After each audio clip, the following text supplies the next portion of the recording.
It's my honor to welcome Zia Ahmed. Zia is a Lyft driver and the compiler of Lyft Me Up San Francisco. So Zia, in your own words, what is Lyft Me Up San Francisco? Well, to start with, thank you very much for having me. Thanks for a big shout out to William, who not only set this entire thing out, invited all of you and everything, and I think it's been super well done. So thank you for having me. Yeah, absolutely. We should totally do that. So thank you. The interesting kind of little story is that I'm a Lyft driver. And as I drive around San Francisco, I like to ask my current passengers to leave my next passenger a message. I took those messages, which I was compiling in this book, I put them in another book, and I published it. Would you like to hear some of them? Yeah. Yeah? Yeah. Excellent. Because if you didn't, then I don't know what we would do. So a couple of interesting messages that I want to kind of jump into really quickly are some, and also share some stories of the different type of things that happen while you're kind of driving, when you're seeing the city, when you're out there interacting with people, and just what happens when you have a little conversation, you know, some funny things, or just some very touching things that I've learned or seen as well. So someone once wrote, "In May 2012, my apartment and everything I owned burned down. Yesterday, I moved back with the same roommates. Everyone survived, life went on, and we've made every day count since." So I think that's a pretty interesting message that a person would actually leave in a book where they're anonymously asked to write something down. What do you think? Yeah, I agree. And do you, and just so you guys know, Zia happens to have a near photographic memory of all of these passengers. So I'm curious, who left it? What was the ride like? Maybe not the to from, but tell me a little bit about kind of the context behind that message. Yeah, for sure. I think it was a Sunday afternoon. We were crossing Zeitgeist. If you're familiar with San Francisco, yeah? Zeitgeist? Oh, yeah. Some nods. There it is. Yeah. So that's around 14th and Valencia, and the building that's being referred to over here that burned down in 2012 was the building right opposite to that, where that little grocery store is. Yeah. So pretty kind of an interesting story that this person kind of came and dropped, and that's most of what I can remember from that day. Well, that's already quite a bit. So do you have kind of another, maybe less serious, more serious, less insightful, more insightful? Absolutely. I mean, there are plenty of them, plenty of interesting stories. Let me actually put this down here. Plenty of interesting stories, but some of the ones that really meant something to me, and some of them that really touched for some reason or the other, are the ones that I really want to share. So this is an interesting one.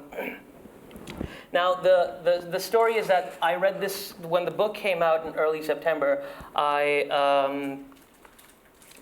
I was trying to get the word out and share it with my, the rides that I had. I didn't exactly know how, so I was just kind of putting these little markers on it and having random people read it. So this message says, "Giant sequoias need fire in order to reproduce at all. Although a field of burning trees after a fire may look tragic, it's actually hopeful. If you've had a fire in your life recently, breathe and embrace it. The seedlings will come soon." And when that person read that, he actually broke down, started crying, and this guy was visiting from Tahoe. He's visiting his significant other who lives in the Outer Mission, and he starts crying in my car. Now, I didn't want that to happen. That's not exactly what I was hoping the reaction would be, but it meant something to him so much, and it deeply touched him. That he bought 2 books and paid me $60 for it instead of the actual average price. So that's really, I feel like it's a very impactful kind of story that happened, and it showed me the meaning of what this type of connection, whether it's writing it down or reading it from somebody else, could be really meaningful. Yeah, absolutely. And do you have maybe a particularly funny one? I mean, obviously, humor depends on the person, but do you have something that you look at that kind of makes you chuckle every time you read it? That's a very good question, actually, and I'm glad you did point that out. This, I want to say, was probably a weeknight, and Wednesday, Thursday, I was driving a couple from the Mission to Fillmore, right? The Fillmore district. And what happened was the guy gets up front and the girl gets in the back. And they wrote a message. And it's going to add, the situation is going to add a little bit more fascinating context, right? So it says over here, put yourself out of your comfort zone, like butt stuff. And remember, you win some and you lose some. And what happens is that they actually, they actually forgot a bag in the car. And that bag is lying right there. You want to go check it out? You want to see what's in it? I have no idea what is in this. Let me see what. I feel like I'm about to get in trouble with this. Oh, good. Oh, goodness. We have some toys here. We have some fascinating toys such as returned. This. Yeah. And the idea is that like it's really like what happened after that is what I wanted to kind of also highlight is that they left that in the car. Yeah. I didn't know it. So the next person gets in the car and she's like, "Oh, dude, there's a bag over here." I'm like, "Oh no, I have to return this." To whoever's it is, because they just valuables. They're going to probably call me, email me, something like that. And she reaches in the bag and she pulls that out and she's like, "You staged this, didn't you?" I'm like, "What? How did you even?" That is the last thing that was on my mind. But thank you for highlighting that. That would have been an interesting story. So you never returned that. It never made its way back. Yeah, I mean, I was also thinking. So nobody ever called to get it. Nobody left an email because those are generally the ways in the app that you can get something back. Plenty of cell phones have been left. Plenty of wallets, keys, like you name it. But nobody called to get this back, and I'm wondering, what would they say? What would they say? That's true. So, kind of fascinating stories like that. That's basically what those are the kind of stories and situations that have been happening. And some of these messages can get really interesting as well, really touching stories about individuals and just what's happening in their life, right? Another example that I always really like telling because people get really insightful about their lives is that we met at a dive bar, like a really terrible one, and we're getting married next year. Just proves that any shit can happen. And it's fascinating that, you know, when they have an opportunity or an outlet like this, that they just drop something about their life. And it was a super cute couple. They were really excited. I think I was driving them around like Soma or Mid-Market, some area like that. And they kind of shared that with us in the book. So it was really, I think it was a really nice passage. Yeah, absolutely. So a wide variety of stories of passengers. An entire range of profound, profanity, all sorts of humor. And just, I also think that not only is it the message, but I feel like people love being part of this and participating in it as well. Sure. So they feel like they're either part of something a little bit bigger, or they're getting an opportunity to share something to, and in their opinion, make life perhaps a little bit better for someone. You know what I mean? Interesting. So we've heard a bit about the book, but I'm curious to learn about the man behind the book, the man behind the steering wheel. So can you tell us a little bit about your life and how you kind of wound up in San Francisco? Sure, for sure. So I have a background in tech, and I have a background in marketing, in marketing, media, broadcasting, technology, advertising, all sorts of weird things. Completely unrelated, all of them. And I was an account manager basically at an advertising company, and then I started working in a tech company when I came to San Francisco. And you know, I came with the entire dream. I drank the Kool-Aid. It was wonderful. And started working at a startup called Crowdflower. I do have a couple of my friends over here from there today. There they are. And after a few months of me working over there, not only did I feel a little like, okay, there's something's not right, I don't know what it is, but I'm not feeling it. And the balance sheet of the company felt the same way. So it was an interesting time for the company as well, because we were scaling up really fast, and it didn't really work out. So there was a massive layoff over there, and I was one of them. That's kind of the story before the story starts. Sure, you know? absolutely. And I know that that you have not only that surprise, but another surprise kind of for our audience. You want to talk a little bit about? Absolutely. About so the interesting thing is that one of the reasons why I feel this worked with so many and resonated with so many people is that there was an element of surprise over here. And I wanted to recreate that surprise with you folks over here right now. So what I want you to do is, what I want Will to actually do over here, if you could quickly like hand out one of those to everybody. And what I've done is for the past 2 weeks or 3 weeks since I was trying to sort this out with William, is I was asking my passengers to leave a message for somebody at Google. Yeah, absolutely. So go ahead and open it up. Read the message that's written in there. I have no idea what's in there, by the way. And I didn't screen this, so if it's no, you're right. There's that. So if you can grab like the mic, I want to listen to some of the ones that let's read them out. have. Let's read them out. I think the mic is on. We can get rid of National Geographic behind us at the same time. Is this on? Yes, I think believe it is. So so a little bit more about it. This is kind of similar to the paper that I was using in the actual book where I was gathering these messages, and it's a handmade paper. With one side is a message from what my passenger wrote, and the other side is a message that I wrote. You'll obviously be able to tell which one's which. But if we can have a volunteer, please. Anybody wanna? All right. Thanks for making my job. Thanks Google for making my job easier with all your marketing platforms. Smiley face. The marketing platform, people love that. What do we have here? We have a political one here. Hey Google, I feel like as a company you have very similar characteristics to those of the Middle East, Iran in particular. Are you trying to take over the world? Why the robots? Are you sending them to war? Sincerely, Shireen. What was the last part? Are you sending them to war? Why the robots? Are you sending them to war? That actually is something you may want to think about. Of course it is. Of course it is. Sorry, who was it? Was it Tyler? Yeah, I got a good one. This one says, Google Docs is the shit. Has saved my schooling and some cash. And then he also writes, turn it back to the old logo. Old logo. Right here. I feel that happened a few times. Anybody else? Would you like to share what you got? Google. I love Google Wallet. I use it for work. Every day gives this guy what he wants. Interesting. Some other, one more. There you go. I'm a contractor, so I feel okay saying this. I also disagree with the person. I called this Lyft this morning because Google Maps combined with public transportation is trying to make my life as complicated as possible. You should work on that. I love Google Maps. I just want to. Thank you. Very cool. I want to do one or two more. Is anybody? All right, we got one. Then you, because they come across the room.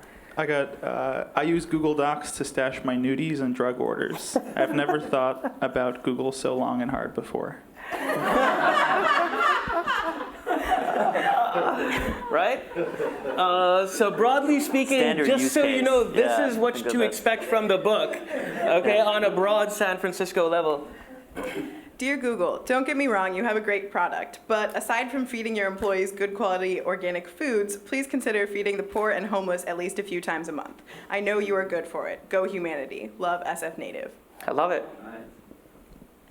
So a couple of examples. Anybody else, or do you want to? Okay, sweet. So that's kind of what the experience was of receiving something completely out of the blue, not expecting it. We've all done it thousands of times, but this time was slightly a little different. So you're living in San Francisco and you're working in tech, and then you mentioned this layoff. So where did this project kind of sprout from? Right. No, for sure. So like for me, not only have I always wanted to have like an entrepreneurial kind of experience, but like the idea was I wanted to stay in San Francisco.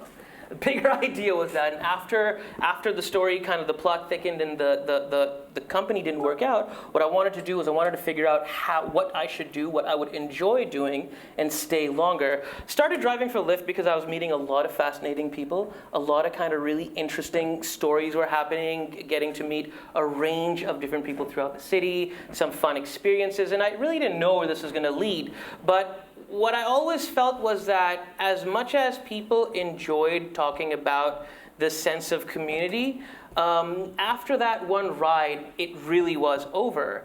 And I wanted to somehow capture that. I wanted to not only capture that, but I also wanted to connect with the person.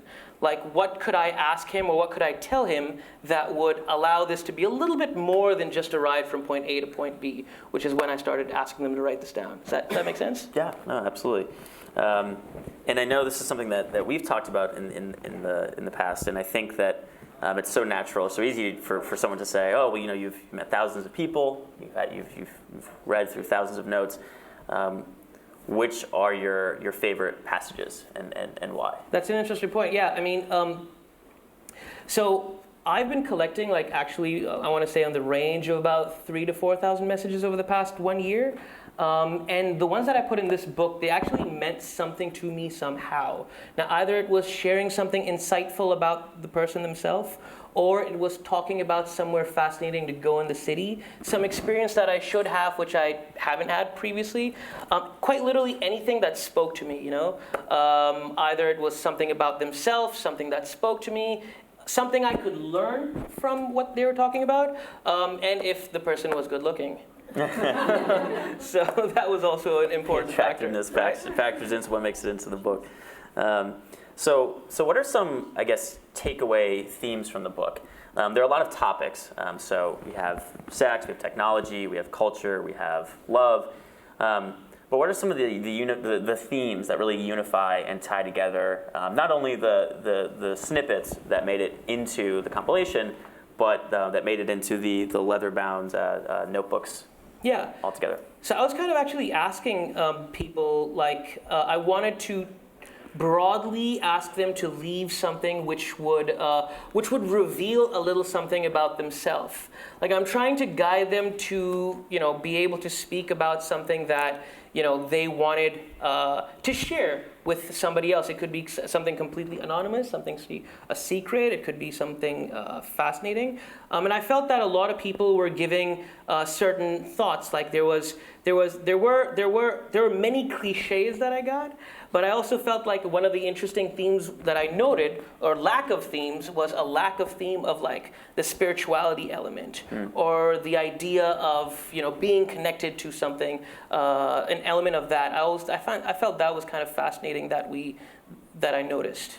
So as a spiritual person, that kind of surprises me. Why do you think that is? Why do you think there was a lack of spiritual or religious overtones in the messages? It could have been one of the reasons because I was kind of controlling the flow of the conversation in that car. But broadly speaking, I'm not really sure why that wasn't there. But it is something that I thought about. Sure. And related to that point, I think that the difficulty in compiling a book, not that I've ever compiled anything that I know of, is that you tend to, or you run the risk of losing your voice in the process. So how do you kind of maintain artistic creativity and control and find your voice and leave your message when you are kind of interacting and working with the messages of others? Yeah,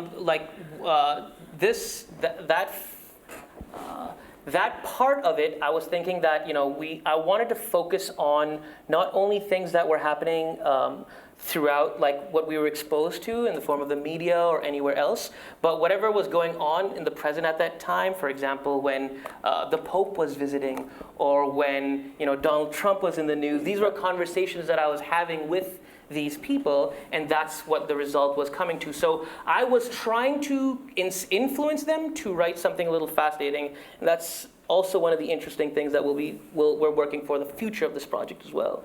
So how do you coach passengers? So I rode with Zia many months ago, and I don't really remember the exact way that you. I think it was something about a surprise in the glove compartment, which had me a bit worried. But how do you?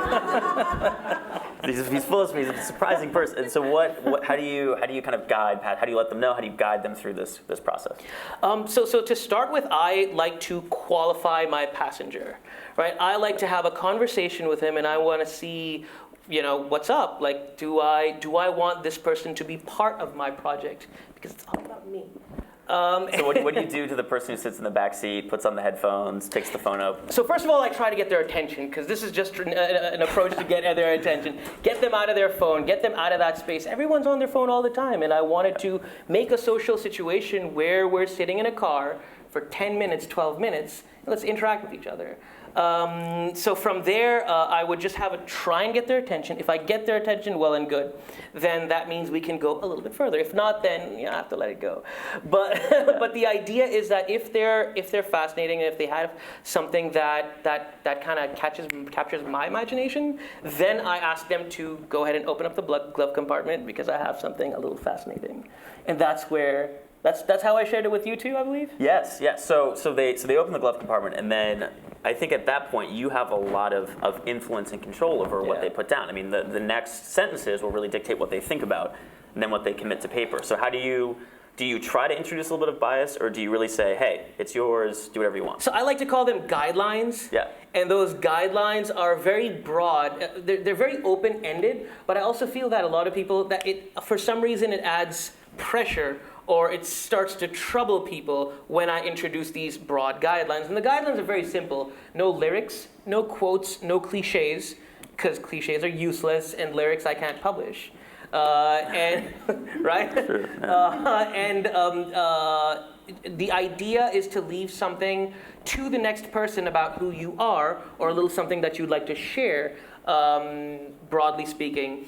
After that, it's just a matter of limiting the amount of space that you use, because those diaries are beautiful and I hate wastage. So I don't want people to waste space. And that's basically, those are the broad guidelines that I give. And from there, what they write might be influenced by the conversation I had prior to sharing the diary with them. Does that make sense? Yeah, no, absolutely. So for those in the audience considering starting a company, myself included, what was it like to be simultaneously kind of the entrepreneur CEO of your Camry and this project? Yeah, I'm glad you put it in the same category as entrepreneurship. But I did self-publish the book, so it's been actually a very fascinating journey from that angle as well. So it's not only a matter of the content that I was trying to influence and gather, but the self-publishing route is also a very fascinating one, which I feel that I speak to a lot of people and they're always telling me, hey dude, I want to publish a book too. I want to self-publish the book. What's the process? What's the route? And really for me it was, I wanted to do what I feel a lot of people do, which is the agent, the publisher, figuring out, taking that route. That route is a complete myth and it doesn't work, okay? At least in my opinion, in my humble opinion. What I did was for the first quarter of this project, I was looking for an agent. That didn't work out, so I was going to publishers directly. And they were giving me feedback like, find an agent. Or they're telling me things like, the amount of time it takes to get from us to a bookshelf is about 3 years. And that's just something that would make the information outdated. It wouldn't be a fascinating project. There's so many reasons for me not to do that.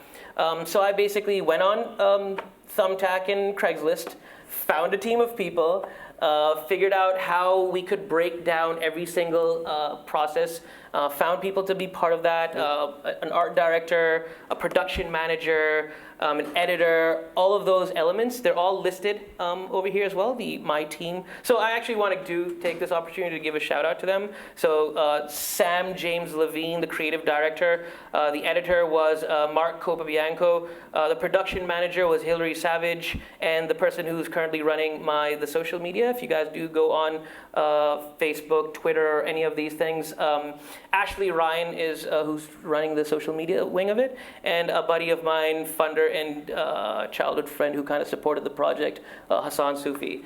None of those guys are here right now, but they were all part of this project and they played a pretty vital role somehow or the other.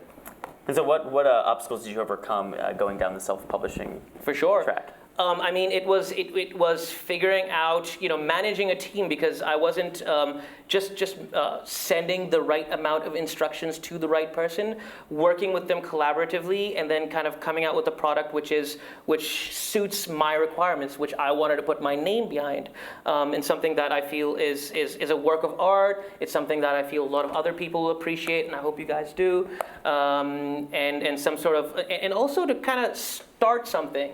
Not just start a company, which I technically had to register a company to self-publish it, but also to try and start a movement.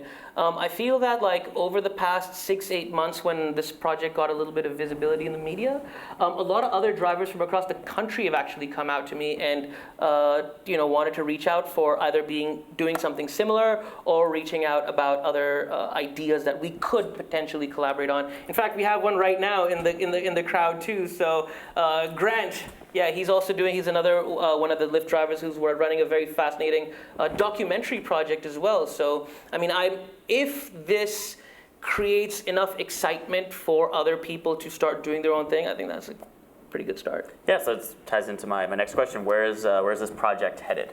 What's next? So there are different elements and angles that I want to take in this project. So not only is it the natural progression of making a volume 2 or finding other drivers to get it. And if you are a driver, please do reach out. The project is, again, of course, called Lyft Me Up San Francisco. And I'm looking for other people who would be interested in compiling these messages, because one of the fun things would be to see what responses people would leave if they were influenced by somebody else.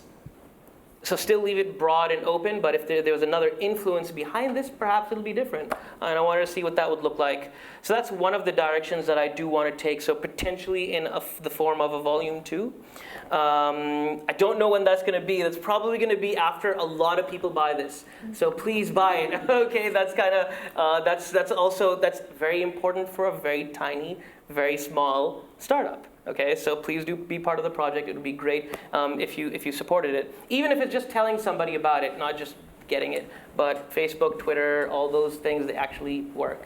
So volume 2 will be the Google edition. Is that I'm so down. Let's talk about that, man. Bring them to the table. I'd love to get more feedback for you guys. And what's also interesting is that when I've been doing this for about a year now, and when the word started getting out and people started to know that somebody was doing something like this, a lot of people would get in the car and say, hey, I've heard about this. So they would also come with something in the back of their mind thinking that, oh, I'm going to write so-and-so. They would have actually already thought about it if they had seen their friend, if they would have heard their friend talk about it, or they would come into the car and they'll be like, oh, I know this. I'm going to write something potentially a little bit different. In the book, yes, knowing that their friend may... Yes. Okay. Exactly. Interesting. And this way, if we could get more people, maybe that'll be an interesting thing to observe as well. Sure. But I would love to have a whole Google kind of project. Anybody else out there as well? That would be really fun to work on, and we can find out whatever your objectives, criterias, requirements are, and then we can sort it out. Yeah, the voice of the people. Absolutely. So at this point, when someone gets in your car, and I know I actually had met someone at a party a couple weeks ago who had ridden with you, and I thought it was a small world thing, but do people kind of know now? Are they, oh, I've heard about you, you're the... It doesn't happen that often. Yeah. It happens probably, I want to say once, let's be twice or thrice a month. Yeah. So that's still better than not, right? So I like it. It's kind of catching on. It is catching on. And there are. I wanted to go back to the future of the project, sure, and where we were going to take this. So not only do I want to go ahead and work on potentially a second volume of this, but I want to expand it in other directions as well, in the form of a mini web series. I think that every decade has had a very popular and successful, television show about this, and I wanted to start at least from the web and create a tiny web series about these little stories. And it's not just these stories, but there are stories from across the country and thousands of drivers and millions of rides that we can actually take, put them together, and start a tiny little kind of a sharing thing to build community, to develop empathy, understand each other, and film that. It'll be kind of interesting. So that's one of the angles that I want to do for the future. Another very interesting angle is the whole the app version of it. We were thinking about gamifying this process, or kind of thinking about how we could take this from this to a process in your phone. We don't have the solution for these things yet to capture everything, but that is something that we're working on. One of my team members is over here right now as well, that hopefully we'll work on. Perfect. Great. And I know, speaking of the web series, I know that you had a video. Yeah. Would you like to start now? Absolutely. You can kind of do that. So one of the interesting things in like the book kind of little world is that people are making book trailers. So recently we shot a book trailer as well. And we're trying to get the word out there and trying to get other people to understand the project and get this idea out there as well. That's what we're going to hopefully show right now.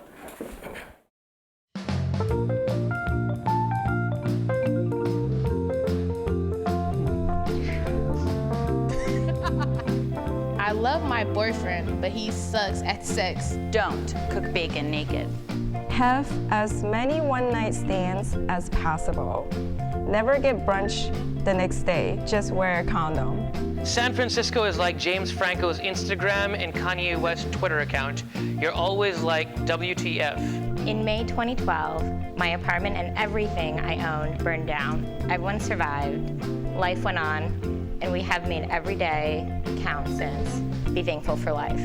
I hit a guy with a car when I was 16, and I didn't stop. I think about it every day. I look at vaginas for a living. What do you do? Today someone told me you made me smile. You made me laugh, you made me dream. I think it was the best compliment I've ever received. This journal made me laugh, smile, and dream. Thank you. My name is Zia, and I started this project, Lyft Me Up San Francisco, and that kind of gives you the idea of what it's about.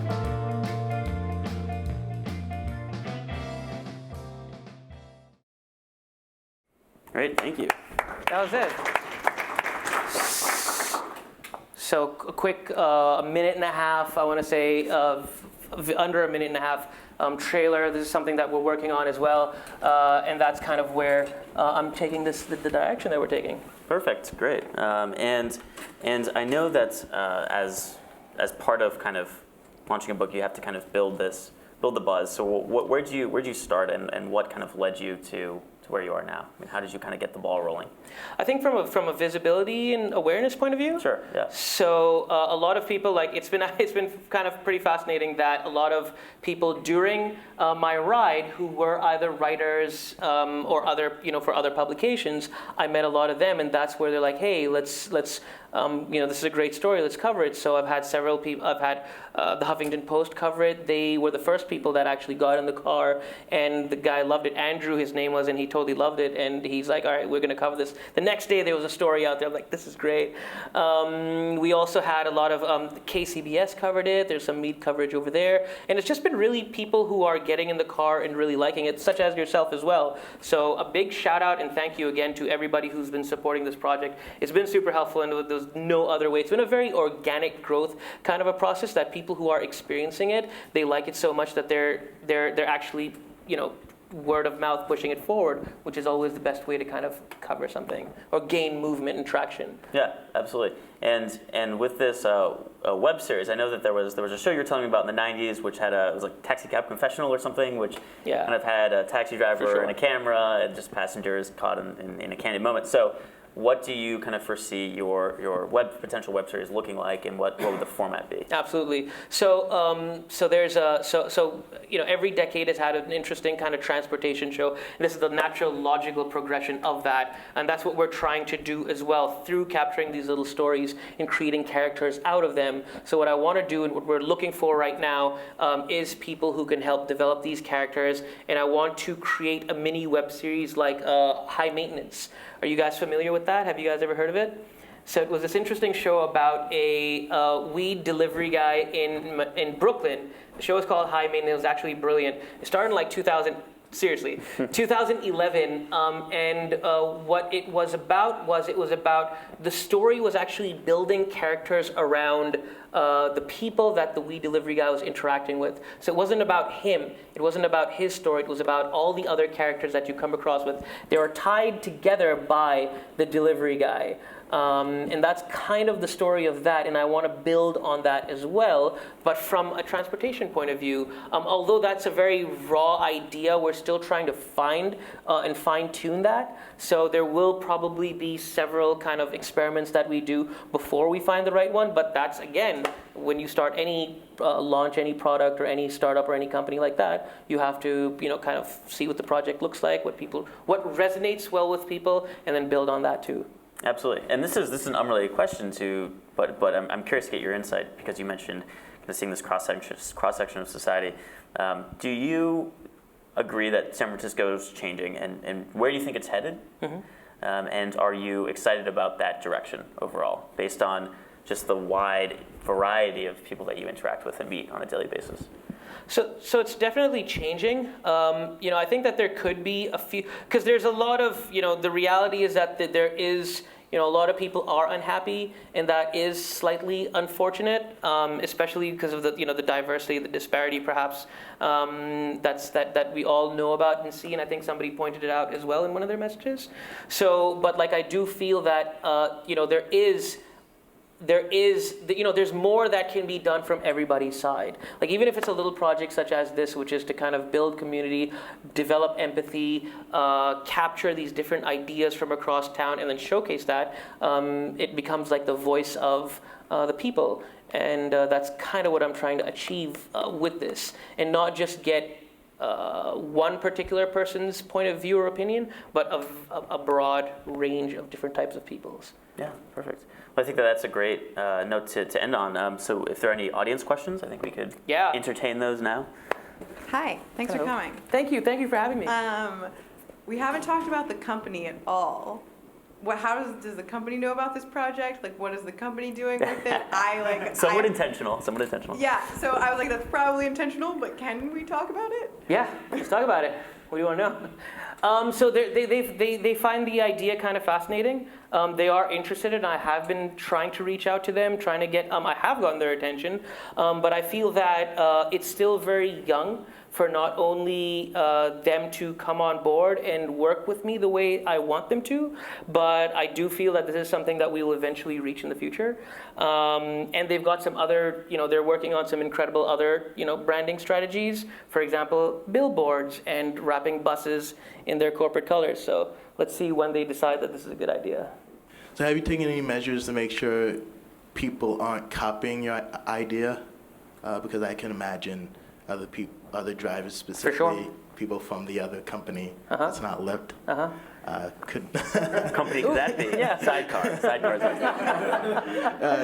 Could think this is a great idea too, and maybe want to copy you. Yeah.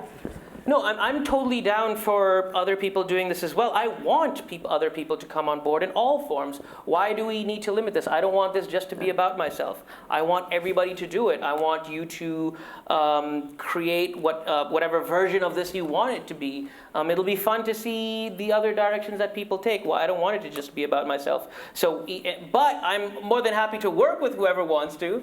Whether it's the other company or it's the other one or whoever. We can always work together on fascinating solutions, but I don't want to limit this to just me, and I want other people to be part of it, from capturing a message point of view, from whether they want to do,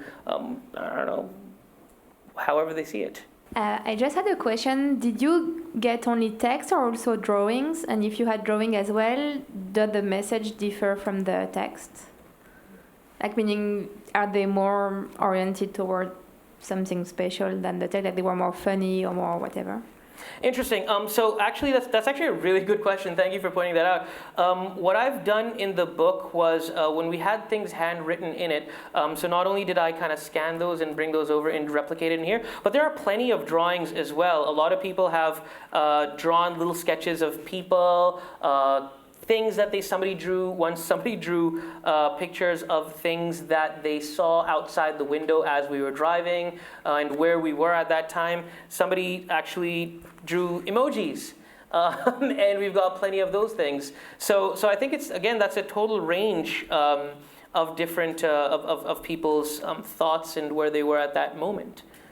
We have the Scream as well. If you're familiar with Scream that is in there, masterpiece. No, the drawings are actually some of the. I mean, not only the most eye-catching things, because as you're flipping through, that's what you see the most. But I think that there's some of the most poignant and fascinating messages in the book, and it's incredible how much you can convey with just a few lines on a page versus a whole paragraph. For sure. And we're also very lucky to be in San Francisco, where there is such a large art community as well. There are so many students. I give rides to like these students, so many. It's amazing to talk to these people as well. Like, it's not just about like kind of any particular thing. There's just so many fascinating different ideas and things that the first thing that comes to somebody's mind, kind of seeing that depicted, is kind of awesome. So how did you decide when you were editing what to put in the book and what not to put in the book? So that's another good question. I was just thinking of anything that something that spoke to me, something that either made me understand something about the person who was writing it, know a little bit more about them, learn something about the city perhaps, a little bit of history, quite literally anything that actually spoke to me, apart from the lyrics, the quotes, and the cliches. And we got tons of cliches. I should just come out with the book of cliches. And there are so many. Like mine, probably, yeah. Shall we talk about yours? Well, after the question, yeah, we can dive into whatever nonsense I put in there, yeah. But that was the thing. Like, whatever spoke to me is what I was really looking for. Something that could help understand something about the person, the moment they were in, or something about the city. But another really interesting thing that I do kind of recommend or emphasize on is that, if you do read the book, and if you do, there are so many things you'll see in this that you will definitely not have heard about. Little places to go, things to see, some ideas, and whenever you do come across that idea, I always found it fascinating to figure it out, Google that, and you should totally Google it, and figure that out. Perhaps, put it on your list of places to go next in the city. Hit it up. So you say you wrote it for the next writer, right? Does the reaction of the next writer also have an impact on what you decided to publish? Oh yeah, for sure. That's a great question. That's the reason why I kept doing it, because of the fact that it's so entertaining. It's so entertaining, doing this, just seeing people's reactions. Just not only about, hey, I have something in my glove compartment from a stranger, but also the things that they were reading in it, the presentation of the diary. Just watching that was really thrilling for me. And no one get offended? It's fascinating. I think out of about 4,000 or 5,000 people, I didn't offend anybody from the book. I'm sure there are other reasons, but not through the book. And I think that it did kind of, after I qualified the passenger, if I did share it with them, they all cooperated very nicely, and they left something kind of interesting. So I have a question, just kind of going off of your point. Have you ever thought about, and I know you were sort of talking about this earlier, have you ever thought about asking someone a direct question? Like, for example, you're saying how a lot of people put in their favorite place to go in San Francisco, and you can discover a lot of things that way. Have you ever thought about just one day you ask every passenger hey, where's your favorite place to go when you need alone time in San Francisco, or sort of just compiling questions like that? Or do you like to keep it open-ended and why or why not? No, I think that's one of the interesting kind of future kind of side tracks that we can do. But I, at this point, I feel like leaving it open as well pressurizes a lot of people. They're like, this is so much pressure. I'm just asking you to write a few lines. But that's an interesting direction that we might actually take in the future. I'm just not sure at this point. And how long we can do that, how quickly we can come out with something, show some results. So perhaps that'll be something we do later on. So you mentioned that you kind of decide whether or not you want to offer your book to people. Do you think that some people are, by definition, more interesting than others? Or do you feel like maybe you missed out on something? It got me. I do think that sometimes there are some things that are. I am fascinated by technology. I am fascinated by the arts. I am fascinated by these things. So if somebody mentions some of these buzzwords, then I'm definitely listening. But the idea is that, this has also been like a learning phase for me, that I want everybody to be part of it. I look for as little of a reason to ask them to do this as possible. But, sometimes somebody's just having a bad day and you don't want to bother them. And like, that's just a reality of the situation. And I don't mean to be like intrusive at all either, by the way. Like, I'm not just like making sure you do my thing. Right? So I'm just trying to assess first, understand, and then hopefully get some valuable feedback from the person. Because I think also that if someone's having a bad day, maybe that could be the most impactful, like if they look at it or if they write something down. 100%. No, well, absolutely. That's happened so many times. Like, it's actually, not just the reaction of that I get from people, but the way people's day actually turns around. It's like you see their faces light up, and that actually means a lot to me. That's kind of why I'm still doing this project, and those are also some of the reasons why I feel that continuing the project is also kind of important, because it does actually help a lot of people. They've called it therapeutic, that they got the opportunity to do that. So you're totally right. What'd you leave behind? Oh, yeah. I do not remember. You asked me this. You remember mine, more or less. I don't remember mine. And someone else asked me what I wrote, and I had no idea. It's in the book. You have to buy it. It's not in the book. I didn't make the cut. If you could, presumably it's in one of those notebooks. I don't know if you remember even the page. That's going to be it's going to be a tall order for sure. Yeah. To actually find that specific message at this point. It was something beautiful. Wonderful. It was great. Very. But it was interesting because I remember when I got William, right? The interesting part was we were pitting. There was some. Which conference was it? It was a Google-related thing in San Francisco. It was a mindfulness conference at near Yerba Buena. Exactly. Yeah. And he got a Lyft line, and he was like 5 minutes late. And more often than I care to admit, yes. Yeah. But then when he started talking about this mindfulness project and a lot of interesting things, that's kind of exactly what I'm trying to do with this project, where I'm trying to get people out of that and be a little bit more present with the fact that there's a guy sitting right next to you. Say hello, speak to him, and understand, perhaps, because those are things that I'm fascinated in. I like those things. I appreciate them, which is when I shared the project with William, and kind of again, we've been in touch ever since. He's also suggested interesting directions, and thank you once again for setting this up. It was super great. Well, thank you, Zia, for coming. I got one more question. Oh, and we have a. Oh yeah. I'm just questioning. Curious regarding your process of doing this. Do you read them right after they write them, or do you go home and get a glass of wine, or do you wait a month? That's a good idea. No, that's actually a pretty good question. So the way the process actually works is when the person writes in the book, they don't tell me what it is. They quietly write it, they put the pen back on the page, they close it up, they put it away. And the next person who I ask to read it, they read it out loud, and that's when I even hear it for the first time.